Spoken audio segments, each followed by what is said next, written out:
ఎక్కువ మీరందరూ నాకు చెప్తున్నారు వివేక్ గారు చేసినారు, వివేక్ గారు చేసినారు. నేను ఏం చేయలేదు యాక్చువల్లీ. నేను ఏం చేసినానంటే ఇంతకుముందు మలేషియం అడ్వకేట్ పిపి గారు చెప్పినట్టు నేను చాలా సంవత్సరాల నుంచి మా నాయకులందరూ మన చిన్నయ్య గారు ఉన్నాడు కదా, మాలమా అన్నాడు, జాతీయ మాలమా అన్నాడు, యువకుడు. చాలా అసోసియేషన్స్ ఉన్నాయి మనకు, మన ఎస్సీ అసోసియేషన్స్ ఉన్నాయి. నేను అన్ని చోట్ల కూడా ఇదే చెప్తున్నాను, మీరందరూ ఐక్యంగా ఉండండి, నేను ముందుకు వస్తా. ఏమయ్యా అప్పుడు కూడా చెప్పినా లేదా నీకు? కోర్టులో కూడా నేను అదే విషయం చెప్పడం జరిగింది చాలాసార్లు. నిజంగా చెప్పాలంటే చిన్నయ్య వాళ్ళందరూ కూడా మంచిగా పనిచేసిండ్రు. ఎక్కడ కూడా అవసరం ఉన్నప్పుడు ఢిల్లీకి పోవడము, ఒక బృందంని తీసుకుపోవడం, చాలా కష్టపడిండ్రు. కానీ వాళ్ళ కష్టంలో ఆ ఒక్క కష్టం ఒకటి సరిగా కాలేదు. ఏంటిది అది? అందరు కూడా ఒక ప్లాట్ఫామ్ మీద వచ్చి మనం కొట్లాడినప్పుడు భరోసా ఎట్లా రావాలి ప్రజలకు? మన ప్రజలకు భరోసా రావాలంటే అందరం కూడా ఐక్యంగా ఉన్నాము. ఎందుకంటే నేను ఇంతకుముందు కూడా చాలాసార్లు చెప్పిన, నేను ముందుకు వచ్చిన తర్వాత నా వెనుక ఎవరు లేకుంటే మరి నా పరిస్థితి ఏమవుతుంది మీరు అందరు కూడా అర్థం చేసుకోవాలి. నేను అందు గురించి చాలా సమయంలో వీళ్ళందరికీ కూడా ఒక ప్లాట్ఫామ్ మీద రావాలి, మనం మీటింగ్ చేసుకోవాలి అని చెప్పి చాలా ప్రయత్నం చేయడం జరిగింది. కానీ విఫలం అయింది. కానీ సుప్రీంకోర్టు డిసిషన్ తర్వాత అందరు కళ్ళు ఇప్పిండ్రు. అందరు అనుకున్నారు, అరే లేదు మనం రావాలి ఒక తాటిపైకి, మనం అందరం కలిసి కొట్లాడాలని చెప్పి ఒక ఆలోచన రావడం జరిగింది. కానీ ఇప్పుడే చాలామంది చెప్పినట్టు ఆ రోజు జడ్జిమెంట్ వచ్చిన తర్వాత మన నాయకులందరినీ కూడా కలిసి మాట్లాడిన తర్వాత నేను పోయి ముఖ్యమంత్రి గారిని కూడా కలవడం జరిగింది. కానీ అన్ని చోట్ల కూడా అన్ని పొలిటికల్ పార్టీస్లో అందరు కూడా ఇదే ఒక ఇంప్రెషన్ క్రియేట్ చేయడం జరిగింది. మాలలు చాలా తక్కువ సంఖ్యలో ఉన్నారు, వీళ్ళను మనం కేర్ చేసేది అవసరం లేదని చెప్పి మనకు ఏదైతే ఆత్మ గౌరవం, మన గౌరవం దల్గాలో మన మాలలకు ఆ గౌరవం తగ్గట్లేదు.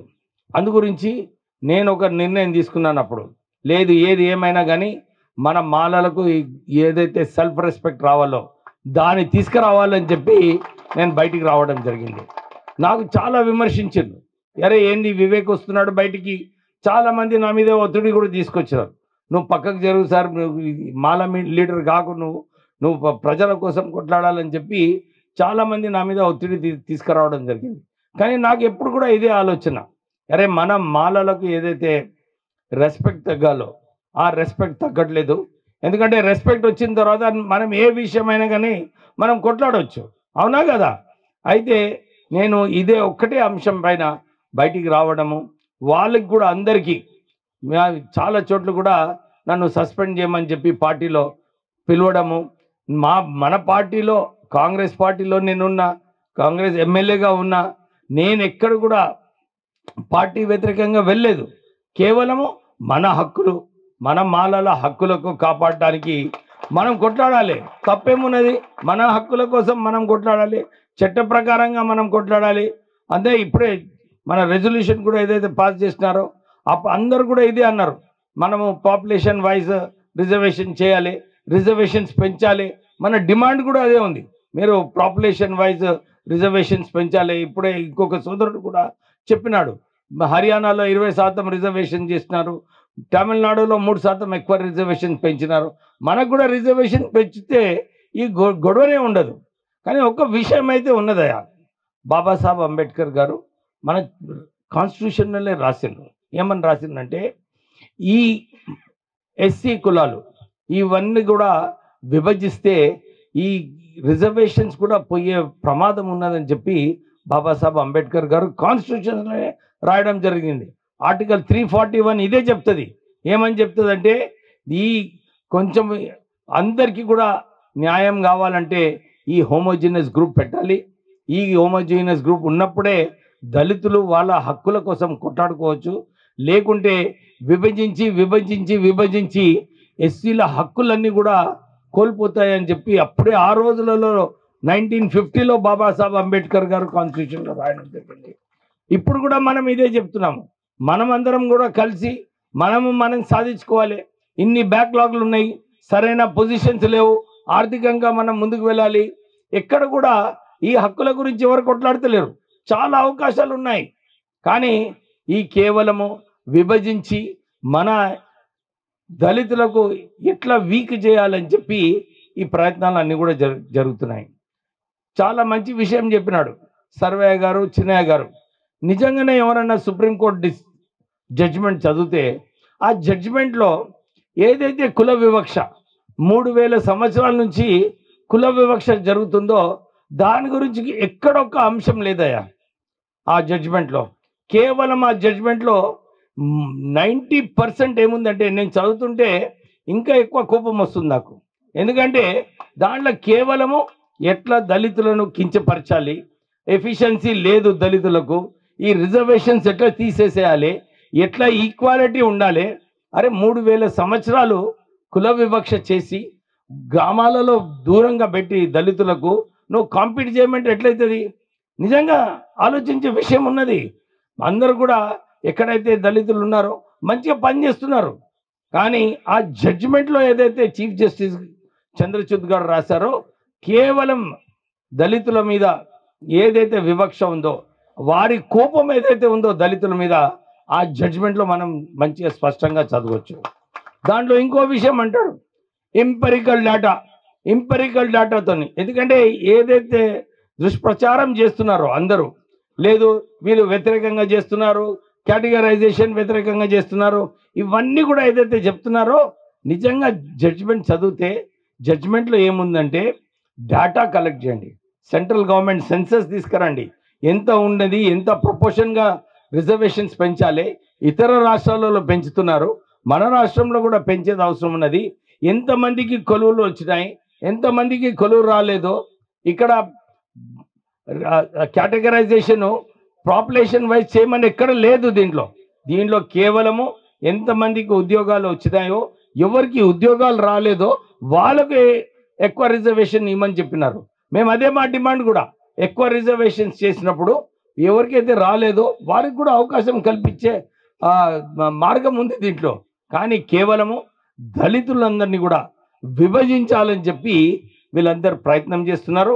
ఇప్పుడే చాలా చక్కగా ఏదైతే చెప్పినారో అమిత్ షా గారేమో అంబేద్కర్ పైన ఆయన మాట్లాడుతూ ఎంత క్యాజువల్గా, నిజంగానే ఆయనకు దళితులు ఏందో ఆయనకు అర్థం కాదు, ఇదే ఫ్యాషన్ అయిపోయింది అంటున్నాడు. అంటే ఏమన్నమాట, అంబేద్కర్ చెప్పడము ఒక ఫ్యాషనా? ఇదా అంబేద్కర్ గారి పైన నువ్వు ఏదైతే విషం జల్లినావో ప్రజలందరూ కూడా గమనిస్తున్నారు. నిజంగానే అంబేద్కర్ గారు ఈ దేశానికి, ఈ ప్రపంచంలోనే అందరికన్నా ఎక్కువ విగ్రహాలు ఉన్నాయంటే అంబేద్కర్ గారు ఎందుకున్నాయి? వారు ప్రజల కోసం కొట్లాడినారు, బీద ప్రజల కోసం కొట్లాడినారు. ఆ హిందూ సివిల్ కోడ్ మీరు దళితులకే కాదు, దళితుల హక్కుల కోసం కొట్లాడిండు, దళితులను కాపాడిండు కాన్స్టిట్యూషన్లో. దాంతోపాటు వారు కూడా మహిళల కోసము, కార్మికుల కోసము, అందరూ ఎవరైతే నష్టపోయినారో వీళ్ళందరినీ కూడా కాపాడటానికి అంబేద్కర్ గారు కాన్స్టిట్యూషన్లో ఏదో ఒక ప్రొవిజన్ పెట్టడం జరిగింది. వారిని కించపరచడం ఒక ఫ్యాషన్ అయిపోయింది. అంబేద్కర్ గారి మీద ఏదో ఒక నిందనాలు వేయడం ఒక ఫ్యాషన్ అయిపోయింది. మేము దాన్ని తీవ్రంగా గడ్డిస్తున్నాము. మేము ఇదే చెప్తున్నాము అందరు మాల సోదరులకి అందరికీ కూడా, మనము ఈ రాష్ట్రంలో సెకండ్ లార్జెస్ట్ కాస్ట్ అన్నమాట. మనది సత్తా చూపించుకునే అవసరం ఉంది. మీరందరూ కూడా చూపించండి. 1 డిసెంబర్ నాడు ఏంటి మాలలో ఎంత సంఖ్య ఉన్నారు, ఎంతమంది ఉన్నారు, మన క్రమశిక్షణ ఏదైతే మన మాలలో ఉందో ఆ రోజు ఆ మీటింగ్లో మనం చూపించినాము. 2 గంటల నుంచి 7 గంటల వరకు ఇంత లక్షలాది మంది ఎక్కడ కూడా డిస్టర్బెన్స్ కాకుండా మీరందరూ ఆ మీటింగ్ని విజయవంతం చేస్తారంటే మీ అందరికీ కూడా సల్యూట్ కొట్టే అవసరం ఉన్నది. ఎందుకంటే ఇంత పెద్ద వర్షం వచ్చినప్పుడు కూడా అందరూ కుర్చీలు తీసుకొని పైకి ప్రొటెక్ట్ చేసుకున్నారు. కానీ మీటింగ్లో నుంచి ఎవరొక్కరు కూడా బయటికి వెళ్ళలేదు. ఎంతమంది మీటింగ్లో ఉన్నారో అంతమంది బయట ఉన్నారు. అంటే వాళ్ళ ఒక కమిట్మెంట్తోని మా అచ్చంపేట ఎమ్మెల్యే వంశీ గారు ఆయన వచ్చినారు, కానీ అక్కడ ట్యాంక్మెంట్ దగ్గరనే వారు ఆగడం జరిగింది. ఎందుకంటే అంత రష్ ఉంది, వెహికల్స్ అన్నీ కూడా పోవడానికి కష్టమైంది. అందరూ మాలలు మన సత్తా ఏముందో, ఏంటిది మన సత్తా అని చెప్పి ఆ రోజు మనం చూపించుకోవడం జరిగింది. అందరికీ కూడా ఒక స్ట్రాంగ్ మెసేజ్ పోయింది. అరే మనం మాలలతో పెట్టుకోవద్దు, మనం కూడా వాళ్ళకి కూడా మనం గౌరవం ఇవ్వాలని చెప్పి అందరు కూడా చర్చించుకుంటున్నారు. ఇప్పుడే వెంకటేశ్వర్లు చెప్పినట్టు చాలామంది కూడా నాకు కూడా అదే ఫీడ్బ్యాక్ ఇవ్వడం జరిగింది. సార్ ఇంత మంచి మీటింగ్ చేసుకున్నారు, ఇదొక అంటే ఒక్క కులంకి చెందిన ఇంత పెద్ద మీటింగు భారతదేశంలోనే ఎక్కడ కాలేదు. మనం దానికి నిజంగా క్రెడిట్ పోవాలంటే మీ అందరికీ ఆ క్రెడిట్కి పోవాలి. ఎందుకంటే చాలామంది ఇప్పుడు బైన్సా నుంచి ఇతర గ్రామాల నుంచి రమేష్ గారు అందరు కూడా చెప్పినారు, సార్ మేము మా సొంత పైసలు పెట్టుకొని మేము రావడం జరిగిందండి.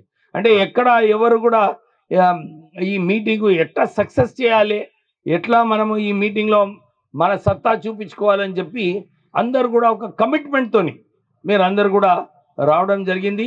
నిజంగానే మనము ఏదైతే ఆలోచించుకున్నామో మన కులంని మనం కాపాడుకునే అవసరం ఉన్నది. మన కులంని మనకు అన్యాయం జరిగితే మనం దాని వ్యతిరేకంగా కొట్లాడేది అవసరం ఉన్నదా లేదా? మనమందరం ఐక్యంగా ఉన్నప్పుడే మనం కొట్లాడవచ్చు.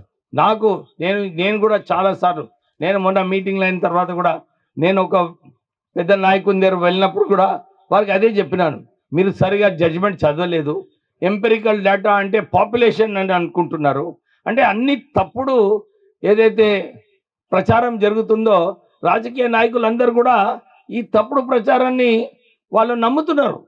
అయితే దాన్ని వ్యతిరేకంగా కరెక్ట్గా ఏమున్నది చెప్పే అవసరం ఉన్నది. నేను అందు గురించి సర్వయ్య గారికి చెప్పినాను, ఈ సుప్రీంకోర్టు డిసిషన్ గురించి ఒక రౌండ్ టేబుల్ కాన్ఫరెన్స్ పెట్టేది అవసరం ఉన్నది. ఎందుకంటే ఈ సుప్రీంకోర్టు డిసిషన్లో నిజంగా సరిగా చదివితే ఇట్లా ఫ్యూచర్లో మళ్ళీ రిజర్వేషన్స్ ఎట్లా తీసేయాలని చెప్పి ఈ ఆలోచన ఉంది ఈ డిసిషన్లో మనము అందరం కూడా అందరు దళితులు ఒక్కటై మనం దీన్ని వ్యతిరేకించకుంటే మనకు ఫ్యూచర్లో మనకే గండం పెట్టేటట్టు వీళ్ళు కనబడుతున్నది. నిజంగానే ఏదన్నా యాక్షన్ తీసుకోవాలనుకుంటే ఏదైతే జడ్జిమెంట్లో దళితుల వ్యతిరేకంగా ఈ అన్ని అంశాలు రాస్తున్నారో దాని వ్యతిరేకంగా మనం పోరాటం చేయాలి. నిజంగానే సుప్రీంకోర్టుకి ఆ అధికారం లేదు, ఇష్టం వచ్చినట్టు రాయటము వాళ్ళకి అధికారం లేదు.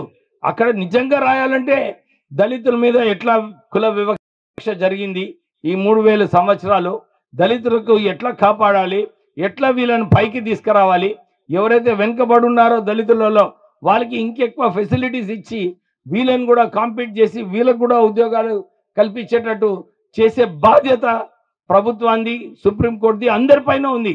కానీ వారు ఏదైతే జడ్జిమెంట్లో మా దళితుల వ్యతిరేకంగా వారు అంశాలు వాడినారో దాన్ని మనం తీవ్రంగా ఖండించాలి, వ్యతిరేకంగా చేయాలి. పొలిటికల్ పార్టీస్ మీద కూడా మనము ప్రెషర్ తీసుకురావాలి. ఎందుకంటే ఈ ప్రెషర్ తీసుకొచ్చినప్పుడే వాళ్ళకు కూడా అర్థమవుతుంది ఏది కరెక్టో ఏది రాంగో. సుప్రీంకోర్టు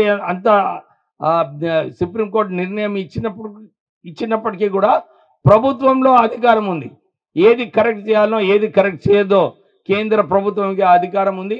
కేంద్ర ప్రభుత్వం పైన ఒత్తిడి తీసుకొచ్చే అవసరం ఉన్నది. ఎందుకంటే అమిత్ షా గారు ఏదైతే పాటలు పాడుతున్నాడో అదే పాటలు అందరూ కూడా పాడుతున్నారు. దాన్ని వ్యతిరేకంగా మనము డెఫినెట్లీ మనం అందరం కూడా కొట్లాడాలి.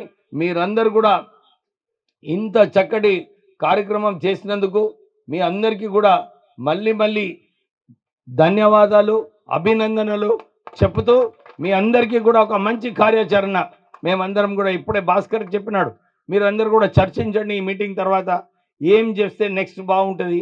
మేము ఇవాళ ఇప్పుడు నిజామాబాద్ పోతున్నాము, అక్కడ కూడా మాట్లాడతాము. అన్ని డిస్ట్రిక్ట్లలో అన్ని చోట్ల వెళ్ళి ఈ ఒక్క మీటింగ్ సక్సెస్ చేసిన తర్వాత మళ్ళా ముసుకేసుకొని ఇంట్లో కూర్చుంటే నడుస్తుందా?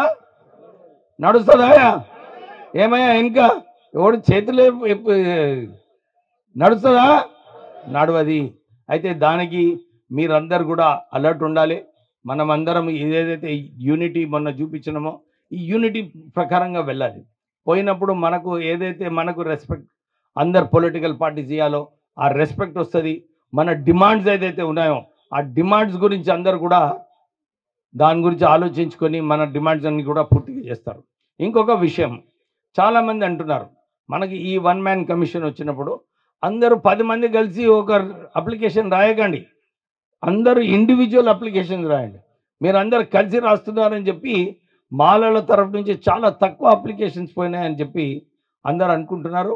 అయితే మీరు అందరు కూడా ఇండిపెండెంట్లీ చేయండి. ఎందుకంటే ఈ సెన్సెస్ ప్రకారంగానే నిర్ణయాలు తీసుకుంటారు. చాలామంది చాలా సార్లు చూసినాను. మీరు మాలాలు అని చెప్పుకోనికే ఇంతకుముందు మాలాలు అందరు కూడా ముందుకు రాకపోతుండే, వస్తుండేనాయా. నేను ఇన్ని చోట్ల తిరిగినప్పుడు కూడా ఎవ్వరు కూడా వచ్చి సార్ నేను మాల కులంని, నేను మీ వాడిని అని చెప్పి ఎవరు కలవకపోతుండే. కానీ ఇప్పుడు అందరు వస్తున్నారు ముందుకి, అందరు వచ్చి కలుస్తున్నారు. చాలా సంతోషంగా ఉంది. ఎందుకంటే మనకు మాకు కూడా మేము అందరం పొలిటికల్ నాయకులం. పొలిటికల్ నాయకులకి ఏం కావాలి? ప్రజలు ఉండాలి మాతోని, అవునా కాదా? మీరు ఉంటేనే మనం ఏదైనా చేయొచ్చు. మీరు లేకుంటే మేము ఏం చేస్తామయ్యా? ఏమైనా చేయవచ్చా? నిజంగా చెప్పండి. అయితే అది ఎప్పుడు కూడా నాయకుల మీద వేయకండి, తోయకండి. మీ బాధ్యత ఇది, మా బాధ్యత, ఇది మా కోసం కొట్లాడాలి మా నాయకులు అని చెప్పి మీరు కూడా మా మీద ఒత్తిడి చేసినప్పుడు, ఇప్పుడే సర్వే గారు చెప్పినప్పుడు అందరు ఎమ్మెల్యేస్ కూడా వస్తారు. వాళ్ళు కూడా వచ్చి అరే మనం అందరం కూడా, ఎందుకంటే నాగరాజు గారు కూడా నేను ఫస్ట్ మీటింగ్లో అయినప్పుడు పాపం వారు ముందుకు వచ్చారు. నాగరాజు గారు వచ్చి చలో అన్న పోదాం, మనం అన్ని చోట్ల పోదాం, తిరుగుదాం. అన్ని డిస్ట్రిక్ట్స్ కూడా తిరిగినప్పుడు చాలా మంచి స్పందన వచ్చింది అందరు నాయకులతో, అక్కడ మన మాల కులస్తులతోని అందరు కూడా. ఇవన్నీ కూడా చూసుకున్న తర్వాత నిజంగానే ఈ 3 నెలలు ఏదైతే తిరిగినామో అన్ని చోట్ల, ప్రత్యేకంగా డిస్ట్రిక్ట్స్ తిరిగిన తర్వాత సిటీలో కూడా తిరిగినప్పుడు చాలా మంచి స్పందన ఉండే అక్కడ. అందరు కూడా అనుకున్నారు, అరే ఇంతమంది ఉన్నారా, ఇన్ని బస్తీలు ఉన్నాయా? కొందరు ఎమ్మెల్యేస్ కూడా నాకు ఫోన్ చేసి చెప్తున్నారు, సార్ చాలా బస్తీలు ఉన్నాయి ఇక్కడ, మాల బస్తీలు, మేమందరం కూడా వస్తాము, ఈ మీటింగ్ని విజయవంతం చేస్తామని చెప్పి పెద్ద సంఖ్యలో అందరు కూడా రావడం జరిగింది. మీరు అందరికీ ఒక భరోసా, ఒక ధైర్యం ఇప్పిస్తున్నాను. ఎక్కడ ఏమున్నా కానీ అందరం కలిసి పోరాడదాము, అందరం కలిసి ఉందాము అందరితో.